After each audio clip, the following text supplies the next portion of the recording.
Hello my dear student, आप सभी का स्वागत है एसके सर यूट्यूब चैनल पे। आज आप लोगों के लिए 10th केमिस्ट्री का जो दूसरा चैप्टर है आम्ल, भास्म तथा लवण, आज उसका लेक्चर नंबर 3 होने वाले हैं। और इस लेक्चर में देखने वाले हैं लवण के बारे में। लवण के बारे में डिटेल से देखेंगे और फिर लवण के बारे में आगे देखेंगे। फिर रंजक क्या होता है, रंजक अर्थात सूचक क्या होता है, इसी वीडियो में देखने वाले हैं। अगले दो वीडियो में, पहला वीडियो में हम देखे थे लवण अम्ल के बारे में, दूसरा वीडियो में भास्म के बारे में डिटेल से देखे थे। आज हम देखेंगे डिटेल से लवण के बारे में और सूचक के बारे में देखेंगे। और फिर अम्ल और भास्म में, अम्ल और भास्म में क्या अंतर है उसको भी इसी वीडियो में देखने वाले हैं। तो चलिए वीडियो को स्टार्ट करते हैं और वीडियो को अंत तक जरूर देखिएगा। तो देखिए, सबसे पहले स्टार्ट करते हैं लवण। लवण देखिए क्या होता है। लवण बेसिकली यहाँ पे चित्र में ही आप लोगों को समझाया गया है, ध्यान से देखिएगा। ये क्या होता है, HCl। HCl ये क्या होता है, अम्ल होता है, हाइड्रोक्लोरिक अम्ल। ये NaOH, ये क्या है, क्षार है अर्थात भस्म है। ये क्या है, क्षार है अर्थात भस्म है। जब ये दोनों को आपस में विक्रिया कराया जाता है, ये दोनों को आपस में विक्रिया कराया जाता है तो क्या बनता है, लवण बनता है। तो क्या बनता है, लवण बनता है, अर्थात लवण और जल का निर्माण होता है। यहाँ पे जो NaCl आप लोगों को दिख रहा है ना, नमक, जो साधारण नमक होता है जो आप लोग घर में खाते हैं, वो क्या होता है, एक लवण होता है। वो लवण होता है। यहाँ पे जब अम्ल और भस्म को साथ अभिक्रिया कराया जाता है तो ये लवण का निर्माण होता है और साथ साथ में जल भी बनता है। ये आप लोगों को फिगर के माध्यम से दिखाना चाह रहे थे। अब देखिए आगे इसका परिभाषा क्या कहता है। यहाँ पे देखिए लवण, एग्जाम में छोटा सा क्वेश्चन आएगा, लवण क्या है। तो जब बोलिएगा, जब अम्ल को भस्म के साथ अभिक्रिया कराया जाता है तो लवण तथा जल का निर्माण होता है। तो लवण तथा जल का निर्माण होता है, ठीक ना। और इस अभिक्रिया को हम उदासीनीकरण अभिक्रिया भी कहते हैं। आगे भी बताए थे केमिस्ट्री का प्रथम चैप्टर में कि जब अम्ल को भस्म के साथ अभिक्रिया कराया जाता है तो अम्ल का अम्लीय गुण गायब हो जाता है और भस्म का भस्मीय गुण गायब हो जाता है। तो एक उदासीन टाइप का हो जाता है, जिसे लवण कहते हैं। और इस अभिक्रिया को, ये जो पूरा प्रोसेस हुआ, इस अभिक्रिया को उदासीनीकरण अभिक्रिया कहते हैं और इसमें जल का निर्माण होता है। ये क्वेश्चन ऑब्जेक्टिव में पूछा जाएगा। देखिए ये HCl अम्ल, ये क्या है, हाइड्रोक्लोरिक अम्ल है। ये हाइड्रोक्लोरिक अम्ल है। और ये क्या है, NaOH, सोडियम हाइड्रोक्साइड, ये क्या है, भस्म। ये अम्ल हो गया, ये अम्ल हो गया, ये क्या हो गया, भस्म हो गया। जब ये दोनों को आपस में विक्रिया कराएंगे तो क्या बनेगा, लवण। लवण तथा क्या करेगा, जल का निर्माण करेगा। लवण तथा जल का निर्माण करेगा। इस अभिक्रिया को उदासीनीकरण अभिक्रिया कहते हैं। अब देखिए एग्जाम्पल के तौर पे, अब देखिए यहाँ पे क्या लिखा हुआ है, सोडियम सल्फेट Na2SO4, ये भी क्या है, लवण है। CuSO4 ये भी लवण है। ZnSO4 ये भी लवण है। और एल्यूमिनियम Al2SO4 के होल्थराइज, ये भी क्या है, लवण है। ये जितना आप लोगों को दिख रहा ना, ये क्या है, लवण है। लवण में खासियत बात ये होता है कि अम्ल में हाइड्रोजन रहता है, अम्ल में हाइड्रोजन रहता है और क्षार में रहता है OH। क्षार में क्या रहता है, OH, हाइड्रोक्साइड। लेकिन लवण में ऐसा कुछ नहीं पाया जाएगा। लवण में आपको ना तो हाइड्रोजन देखने को मिलेगा, ना तो OH देखने को मिलेगा। ये दोनों आप लोगों को नहीं देखने को मिलेगा। जैसे हाइड्रोजन रहेगा तो बोलिएगा अम्लीय हो गया, और OH रहेगा तो क्या समझिएगा, वो क्षार है अर्थात वो भस्म। लेकिन अगर आप लोगों को कुछ ना दिखे ये दोनों में से, समझिएगा वो क्या है, लवण ही है। और लवण क्या होता है, उदासीन होता है। लवण उदासीन होता है। लेकिन अगर स्वाद में जब चखिएगा तो लवण नमकीन देखिएगा। लवण कैसा लगेगा, नमकीन लगेगा। आगे लवण का गुण बताने वाले हैं। लेकिन सबसे पहले देखिए, लवण को है ना दो भागों में बांटा गया है। जिस प्रकार हम अम्ल को बांटे थे, अम्ल भी होता था 2 प्रकार के, भस्म भी 2 प्रकार के, उसी तरह से लवण को यहाँ भी 2 भागों में बांटे गए हैं, 2 भागों में बांटा गया है। सबसे पहला जो लवण होता है उसे साधारण लवण कहते हैं। साधारण लवण, कुछ लवण क्या होता है, द्विग लवण, क्या बोलते हैं, दुई लवण बोलते हैं, इसको दुई लवण बोलते हैं। यहाँ पे दुई लिखा हुआ है, कुछ को क्या बोलते हैं, दुई लवण, कुछ साधारण लवण होते हैं। साधारण लवण में होगा क्या, वो सिंपल जो लवण जो आप लोग देखते हैं वो साधारण लवण होगा। और दुई लवण में जब दो या दो से अधिक साधारण लवण को मिला देते हैं तब उसे हम दुई लवण कहते हैं। एग्जाम्पल के तौर पे इधर देखिए, आप परिभाषा के साथ देखिए क्या लिखा हुआ है, साधारण लवण किसे कहते हैं, साधारण लवण, सिंपल साल्ट। देखिए इनमें ना ही हाइड्रोजन होता है और ना ही क्या होता है, OH होता है। अर्थात जब हाइड्रोजन रहेगा तो अम्ल बन जाएगा और OH रहेगा तो क्या बन जाएगा, वो भस्म बन जाएगा। तो इसीलिए वैसा लवण जिसमें ना तो हाइड्रोजन हो ना तो OH उपस्थित हो उसे हम बोलते हैं साधारण लवण। ये सिंपल आप लोगों को देखने को मिलेगा।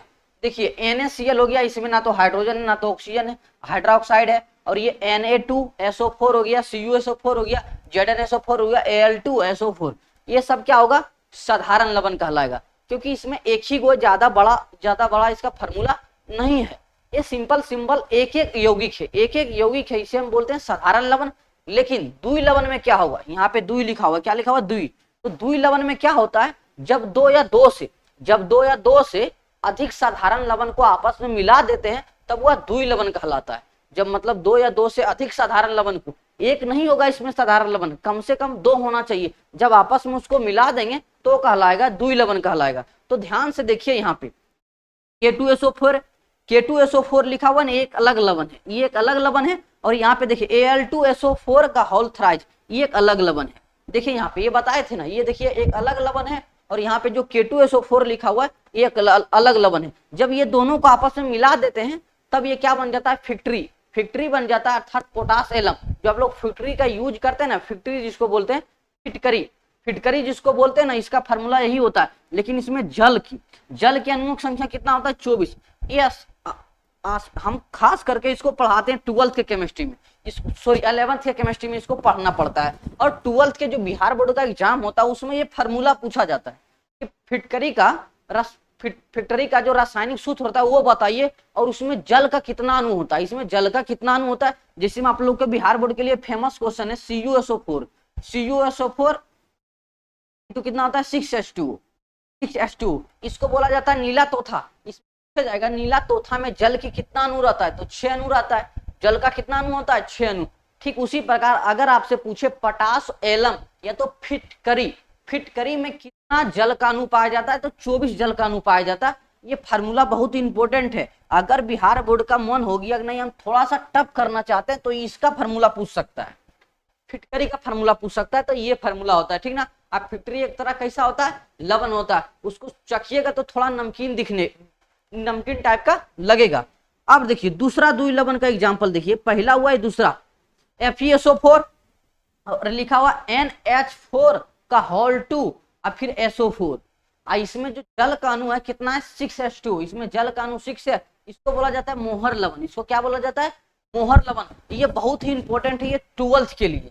लेकिन आप लोग के भी एग्जाम में पूछा जाता है, क्योंकि यहाँ पे अब द्वि लवण बता दिए तो इसमें कम से कम 2 एग्जाम्पल तो जरूरी था। यही 2 एग्जाम्पल बहुत फेमस है, और एग्जाम्पल में ये दोनों फार्मूला आप लोगों को पूछेगा। जब आप लोगों को प्रैक्टिकल करवाया जाएगा ना, अगर कोई स्कूल ऐसा हो जहाँ पे प्रैक्टिकल करवाया जाता हो, जहाँ पे इस दोनों का प्रैक्टिकल करवाया जाता है, स्कूल के लैब में करवाया जाता है। यहाँ देख लिए ये FeSO4 NH4 का होल 2 SO4 हो और 6H2 हो, तो इसको बोलते हैं मोहर लवण। ये दोनों क्या है, द्वि लवण है। और बाकी जो आप लोगों को दिखता है वो सब साधारण लवण होता है, ठीक ना। अब देखिए लवण तो देख लिए, अब लवण का गुण देखते हैं। यही सबसे ज्यादा इंपॉर्टेंट माना जाता है एग्जाम के लिए। ये क्या होता है, VBI। ये आप लोगों को डायरेक्ट 2 नंबर में पूछ सकता है और इससे बहुत सारा ऑब्जेक्टिव निकलेगा। तो सबसे पहले देखिए लवण का एग्जाम में पूछेगा। अगर एग्जाम में क्वेश्चन आ गया कि लवण के कौन कौन से गुण होते हैं, तो सबसे पहले यहाँ पे लिखना है आप लोगों को आंसर। मान लीजिए क्वेश्चन नंबर 5 है तो यहाँ पे लिखिएगा आंसर। क्वेश्चन नंबर है ना, ऊपर में लिखिएगा क्वेश्चन नंबर 5 लिख के इस तरह से डैश दे दीजिएगा, और यहाँ पे लिखिएगा लवण के निम्नलिखित गुण होते हैं।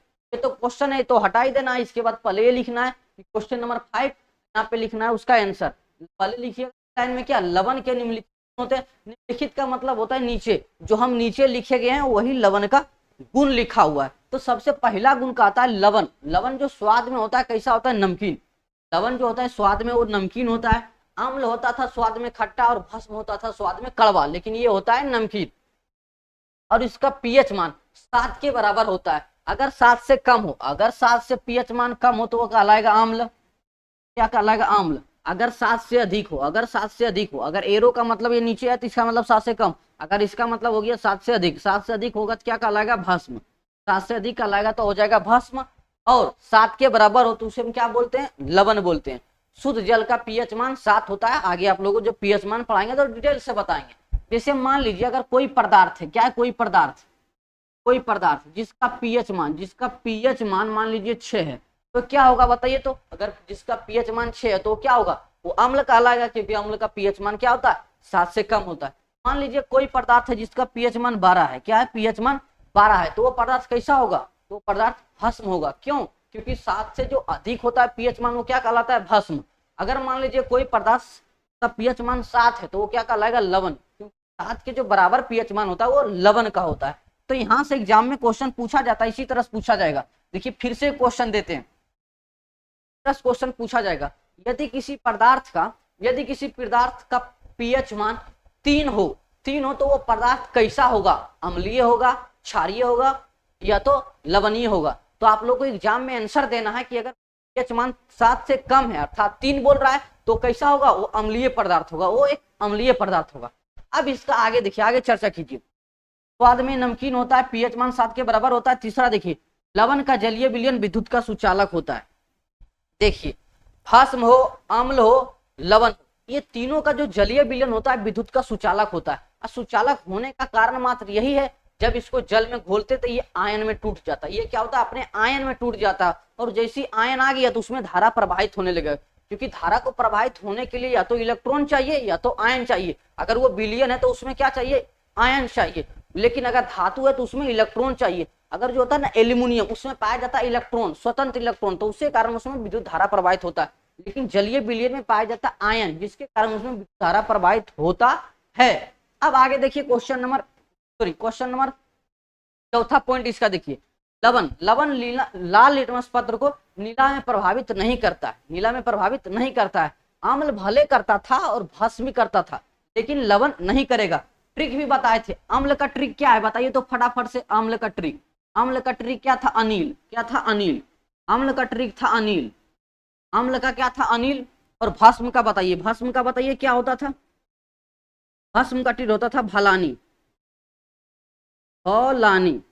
देखिए भौ से भस्म, भौ से भलानी हो गया, ओ से अम्ल होता है, ओ से अनिल हो गया। अम्ल क्या करता है, ध्यान से देखिए, इसका ट्रिक इस तरह बताए थे याद करने के लिए कि अम्ल जो होता है वो नीले लिटमस पत्र को लाल में बदल देता है। अम्ल नीला लिटमस पत्र को लाल में बदल दिया, और ये जो भस्म लिखा हुआ है भौ से हो गया भस्म, और लाल लिटमस पत्र को नीला में बदल देता है। लाल लिटमस पत्र को किसमें बदलता है, नीला में, और ये नीला लिटमस पत्र को लाल में बदलता है। ये ट्रिक था। अम्ल से अनिल से याद रखेंगे, भस्म को भलानी से याद रखेंगे, और लवण तो प्रभावित नहीं करता है लिटमस पत्र को। अब देखिए पॉइंट नंबर 5 देखिए, जब परबल अम्ल होगा और परबल भस्म होगा, जब परबल अम्ल हो और परबल भस्म हो, जब उसको आपस में विक्रिया कराएंगे तो क्या बन जाएगा, उदासीन बन जाएगा। दोनों ही परबल है, दोनों का गुण खत्म हो जाएगा और उदासीन लवण का निर्माण हो जाएगा। लेकिन ये मान लीजिए परबल अम्ल, ये है परबल अम्ल है, ये क्या है, परबल अम्ल। इसको मिटा देते हैं। इसका ट्रिक आप लोग लिखना चाहते हैं तो लिख सकते हैं। देखिए अगर मान लीजिए ये परबल अम्ल है, क्या है, परबल अम्ल और दुर्बल भस्म, तो आप ही बताइए परबल अम्ल मतलब ये ज्यादा पावरफुल है, ये ज्यादा पावरफुल है और ये कम पावरफुल है। तो जैसी अभिक्रिया कराएंगे तो लवण तो बनेगा, लेकिन वो लवण में थोड़ा सा अंश किसका होगा, अम्लीय लवण होगा। तो जो अम्ल होगा ना वो क्या होगा, अम्लीय लवण होगा, क्योंकि परबल अम्ल था। अब देखिए मान लीजिए दुर्बल अम्ल और परबल भस्म लेते हैं, मतलब इस बार ये पावरफुल है और ये कम पावरफुल है। जब ये दोनों को आपस में विक्रिया कराएंगे तो लवण बनेगा, लेकिन वो लवण होगा भस्मीय, क्योंकि भस्म यहाँ पे था ज्यादा परबल। ये इसका गुण था 5-6 गो, बहुत ही डिटेल से आप लोगों को समझा दिए और अम्ल के बारे में तुलना करके भी बताए। अब आगे देखिए क्वेश्चन, अब आगे क्वेश्चन आता है, ये बहुत ही बेसिक सा क्वेश्चन है, ये बिहार बोर्ड में क्वेश्चन पूछा जा सकता है। देखिए क्या लिखा हुआ है, तांबा या पीतल के बर्तन में दही जैसे खट्टे पदार्थ को नहीं रखना चाहिए, क्यों। मतलब तांबा हो या तो पीतल का बर्तन में दही जैसे खट्टे पदार्थ को नहीं रखना चाहिए, क्यों नहीं रखना चाहिए, ये क्वेश्चन आएगा आप लोगों के एग्जाम में। तो देखिए लिखिएगा क्या, दही या तो खट्टे पदार्थ में अम्ल पाए जाते हैं, क्योंकि अम्ल का गुण ही तो होता है, अम्ल स्वाद में खट्टा होता है। तो जैसे ही आप लोग दही या तो खट्टे पदार्थ, क्या होता है, खट्टे पदार्थ में अम्ल की मात्रा पाया जाता है, क्यों, क्योंकि वो खट्टा होता है। जो बर्तन से विक्रिया करके, तो क्या करेगा, बर्तन से विक्रिया, किस बर्तन से विक्रिया करके, तांबा और पीतल के बर्तन से विक्रिया करके, अभिक्रिया करके लवण और हाइड्रोजन गैस का निर्माण करता है। होता क्या है, जब दही या तो किसी खट्टे पदार्थ को हम तांबा या तो पीतल के बर्तन में रखते हैं तो उस बर्तन से विक्रिया करके क्या करता है, बर्तन से विक्रिया करके लवण बनाएगा और हाइड्रोजन गैस निर्माण करेगा। लवण और हाइड्रोजन गैस का निर्माण कर लेता है, जो कि एक विषैले होता है। जो क्या होता है, विषैले होता है, जिससे सब ये सब जो खाने वाला जो सामान होता है ना, वो खाने लायक नहीं रह जाता है। अर्थात जब हानिकारक हो गया, अर्थात विषैला हो गया, तो खाने लायक नहीं रहता है। जब जैसे हम उस बर्तन में रखते हैं तो खाने लायक नहीं रह जाता है। इसीलिए तांबा या पीतल के बर्तन में दही जैसे खट्टे पदार्थ को नहीं रखना चाहिए। बस इतना ही था, लवण और हाइड्रोजन गैस बन गया। ये हाइड्रोजन गैस के कारण ये ज्यादा विषैला हो जाता है। इसीलिए हम जब भी करेंगे तो तांबा और पीतल के बर्तन में क्या करेंगे, दही जैसे खट्टे पदार्थ को कभी नहीं रखना चाहिए, क्योंकि वो विषैला हो जाता है, जिससे हमारे लिए क्या होता है, हानिकारक होता है, हम लोगों के लिए क्या हो जाता है, हानिकारक होता है। अब इससे आगे देखिए, क्वेश्चन तो बेसिक था, समझ में आ गया। अब देखिए, अब क्वेश्चन आता है अम्ल और भस्म में क्या अंतर होता है। एग्जाम में जो भी पूछे अम्ल भस्म में क्या अंतर है, लवण और अम्ल में क्या अंतर है, भस्म और लवण में क्या अंतर है, तो आप लोगों को मात्र एक ही करना है, जो अम्ल का गुण लिखाए थे, जो भस्म का गुण लिखाए और जो लवण का गुण लिखाए, उसी के गुण को आप लोगों को लिख देना मात्र। जैसे मान लीजिए एग्जाम में क्वेश्चन आ गया कि अम्ल अम्ल तथा क्या लवण, लवण में क्या अंतर है, तो आप लोग को करना कुछ नहीं, यहाँ पे अम्ल का गुण लिखना है और यहाँ पे लवण का गुण लिख देना है, ठीक ना। अगर मान लीजिए यहाँ पे रहता भस्म, यहाँ पे भस्म, यहाँ पे रहता लवण, तो इधर भस्म का गुण लिखेंगे और इधर लवण का गुण लिखेंगे, और ये गुण आप लोगों को लिखा चुके हैं, आप लोगों को 5 से 6 गुण लिख देना, वही अंतर बन जाएगा, ठीक ना। एग्जाम्पल के तौर पे देखिए ये गुण लाए हैं, देखिए क्या बोल रहा है, अम्ल तथा भस्म में क्या अंतर है। तो सबसे पहले अगर इस तरह से क्वेश्चन पूछेगा तो आप लोग एक लाइन लिखना पड़ेगा कि अम्ल और भस्म में निम्नलिखित अंतर है। ये बात इसलिए लिखते हैं क्योंकि हम नीचे उसका अंतर लिख दिए, ठीक ना। तो लिखिएगा, देखिए अम्ल का सबसे पहला गुण क्या होता है, अम्ल, अम्ल स्वाद में खट्टा होता है, भस्म स्वाद में कड़वा होता है, दोनों का गुण ही लिख रहे हैं। इसका पीएच मान 7 से कम होता है, इसका पीएच मान 7 से कम होता है, इसका पीएच मान 7 से अधिक होता है। इसमें अनिवार्य रूप से हाइड्रोजन उपस्थित रहेगा, तभी वो अम्ल कहलाएगा, और इसमें अनिवार्य रूप से OH उपस्थित रहेगा, हाइड्रोक्साइड उपस्थित रहेगा, वही ये क्या कहलाएगा, भस्म कहलाएगा। तो इसका देखिए चौथा गुण, ये जल में घुलकर H+ आयन देगा, ये जब जल में घुलेगा भस्म क्या करेगा, OH- आयन देगा, ठीक ना। अब देखिए पांचवा गुण, अम्ल नीला निम्नवश पदार्थ को किसमें बदल देता है, लाल में। इसका ट्रिक क्या था, यहाँ पे ट्रिक ही लिख लीजिए, अनिल ट्रिक लीजिए, अम्ल नीले लिटमस पत्र को लाल में बदल देता है और भस्म लाल लिटमस पत्र को नीला में बदल देता है। इसका भी यहाँ पे ट्रिक लिख दीजिए, क्या है, भलानी, तो भस्म लाल लिटमस पत्र को नीला में बदल देता है, ठीक ना। ये 500 अंतर हो गया। एक छोर अंतर लिख दीजिए, तो धातु का ऑक्साइड, और धातु का जो ऑक्साइड होता है वो अम्लीय होता है और धातु का ऑक्साइड भस्मीय होता है। बस इसी तरह के इसका गुण लिख दी। देखो अगर आप लोगों के अम्ल और लवण के पूछे तो अम्ल और लवण के बीच गुण को लिख देना है। बस इसी तरह से आप लोगों को गुण लिखना, जब भी क्वेश्चन पूछा जाएगा तो 2 ही मार्क्स में पूछा जाएगा, 5 मार्क्स का क्वेश्चन नहीं है। तो आप लोगों को बहुत सारा एग्जाम्पल, बहुत सारा अंतर लिखना है।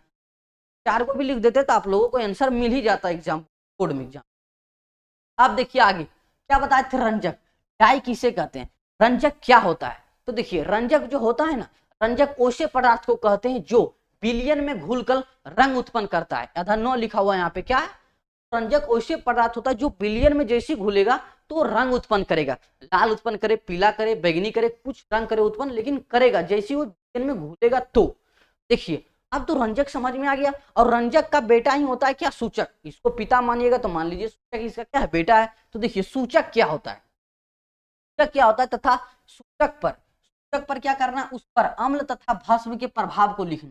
मतलब जो सूचक है ना, अगर उस पर अम्ल डालेंगे तो उसका क्या प्रभाव होता है, उसका क्या रिएक्शन होता है, उसका रंग कैसा होता है, ये हम आप लोगों को बताने वाले हैं। और यही आप लोगों के एग्जाम बोर्ड में पूछा जाएगा।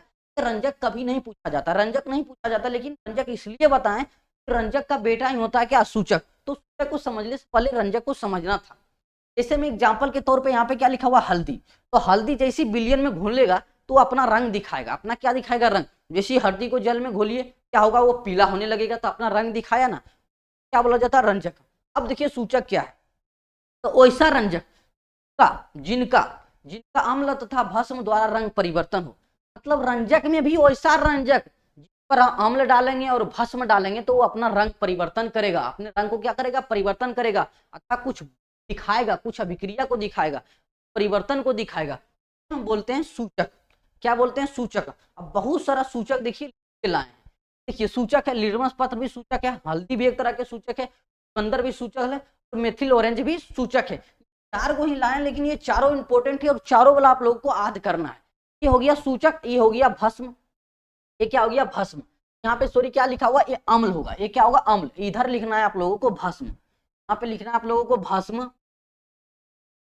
और यहाँ पे आप लोगों को लिख लेना है अम्ल। क्या लिखना है, अम्ल। देखिए यहाँ पे आप लोग समझना क्या है, ये सूचक है, लिटमस पत्र है, पत्र पर जैसी अम्ल डालेंगे तो लिटमस पत्र जो नीला रहेगा उसको क्या कर देगा, लाल कर देगा, तो गुस्सा के कैसा हो जाएगा, लाल हो जाएगा। इसका ट्रिक भी बता चुके हैं, अनिल होता है उसका ट्रिक होता है भलानी, ठीक ना। तो लिटमस पत्र पर जैसे अम्ल डालेंगे तो नीला लिटमस पत्र को किस में बदल देगा, लाल में बदल देगा, ठीक ना। अब जैसे लिटमस पत्र को, लाल लिटमस पत्र को, लिटमस पत्र कई रंगन के होते हैं, नीला भी होता है और लाल भी होता है। लाल लिटमस पत्र होगा ना तो भस्म डालेंगे तो क्या हो जाएगा, नीला में परिवर्तित हो जाएगा, ठीक ना। अब देखिए हल्दी, हल्दी का रंग तो होता है पीला, तो उस पर अम्ल डालिएगा ना तो अभी वो क्या रहेगा, पीला ही रहेगा, उसका रंग का कोई परिवर्तन ज्यादा नहीं आता है। लेकिन आप जैसे उस पर भस्म डालिएगा, क्या डालिएगा, भस्म। अब जैसे आप लोग उस पर भस्म डालिएगा लाल से भूरा में बदलने लगेगा, पहले लाल होगा फिर भूरा में बदलने लगेगा। एनडीए का क्वेश्चन ये था कि मान लीजिए यदि हम कपड़ा पे हल्दी लग जाता है और उस पर यदि पानी में बोलते हैं, तो अगर मान लीजिए कपड़ा, व्हाइट कपड़ा अगर उस पर हल्दी लग गया हो, अगर उसको पानी में डालिएगा ना तो सबसे पहले लाल होगा, फिर भूरा होने लगेगा, जब वो कपड़ा सूख जाएगा तो फिर से पीला हो जाएगा, क्या हो जाएगा, फिर से पीला हो जाएगा। ये क्वेश्चन था, जब उसको कपड़ा को धोने लगते हैं तो उसका रंग का परिवर्तन बताइए, सबसे पहले लाल होगा, लाल से भूरा, और जब वो कपड़ा सूख जाएगा ना तो हो जाएगा आप लोगों का फिर से पीला हो जाएगा। अब देखिए आगे चुकंदर, जब चुकंदर पे आप लोग अम्ल डालिएगा तो लाल रंग का जो चुकंदर होगा वो क्या हो जाएगा, बैगनी में बदलने लगेगा, लाल रंग से किस में बदलने लगेगा, बैगनी में। लेकिन जैसे आप लोग चुकंदर पर भस्म डालिएगा तो उसका रंग हो जाएगा पीला, उसका रंग क्या हो जाएगा, पीला हो जाएगा, उसका रंग हो जाता है पीला हो जाता है, ठीक ना। अब देखिए आगे, यहाँ पे अम्ल है, यहाँ पे उस साइड क्या है, भस्म है, तो भूलिएगा नहीं, यहाँ पे क्या लिखा हुआ है, अम्ल, आप लोग लिख लीजिएगा कॉपी में, अम्ल यहाँ पे है, आप लोग क्या भस्म है। आप लोगों का ये सारा पीडीएफ, आप लोगों को ये सारा पीडीएफ दिया जाएगा। ये देखिए मैं यहाँ पे मेरा क्या व्हाट्सअप नंबर लिखा हुआ, अगर नहीं दिख रहा है तो यहाँ पे लिख देते 6380520340, ये मेरा व्हाट्सअप नंबर है, इसे आप लोग मैसेज कर दीजिए, आप लोग ग्रुप में जोड़ दिया जाएगा और आप लोगों को क्या बिल्कुल फ्री में दे दिया जाएगा। अब देखिए मेथिल ऑरेंज, मेथिल ऑरेंज आप लोग जैसे अम्ल डालिएगा तो लाल रंग में परिवर्तित हो जाएगा, और उस पर जैसी भस्म डालिएगा तो पीला रंग में परिवर्तित हो जाएगा, ठीक ना। आज के लिए यहीं तक रहने देते हैं, अगले वीडियो में इससे आगे बताएंगे, इससे आगे आप लोगों को पीएच स्केल के बारे में बताएंगे। तो मिलते हैं नेक्स्ट वीडियो में, तब तक के लिए जय हिंद।